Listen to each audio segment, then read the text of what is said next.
ఏంటి సీఎం మీద చేస్తున్నావు అన్నమాట ఆయన. మీరు కరెక్ట్ చూడండి, కాబోయే ఆయన ఏం సీఎం అన్నారా, చెప్తున్నాడు, సీఎం అన్నారా ఆయన? ఏదన్నాడు, కాబోయే సీఎం అన్నారా, సీఎం అన్నారా? మీరు చూడండి. వాళ్ళు చెప్పింది, వాళ్ళు డబ్బింగ్ చేసింది వేసేది కాదు, రియల్.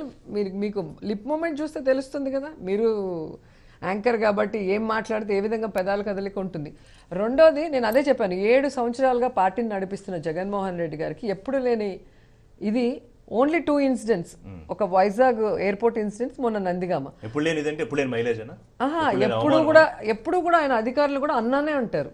ఏ రోజు కూడా ఎవరిని అవమానించరు. ఆయన బిహేవియర్ గానీ, ఆయన మాట గానీ చాలా గౌరవంగా, చాలా పొలైట్ గా ఉంటుంది. జగన్మోహన్ రెడ్డి అధికారం మీద విపరీతమైన తాపత్రయంతో వర్చువల్ సీఎం లాగా ఫీల్ అవుతున్నారు. ఇట్లాంటి కామెంట్స్ కూడా వస్తున్నాయి కదా. ఎక్కడ రాలేదు, అధికారానికి అతి తొందరగా వెళ్ళాలని లేదా సీఎం గా ఫీల్ అవుతున్నారు. అధికారం కోసమే ఆయన వెంపర్లాడితే, చంద్రబాబు నాయుడు వైస్రాయ్ హోటల్లో ఏ విధంగా అయితే వాళ్ళ మామకు వెన్నుపోటు పొడిచాడో, రాజశేఖర రెడ్డి గారు చనిపోయినప్పుడే ఆయనకు అండగా ఉన్న అందరితో ప్రభుత్వాన్ని కూల్చేసి ఆ రోజు సీఎం అయ్యేదానికి అవకాశం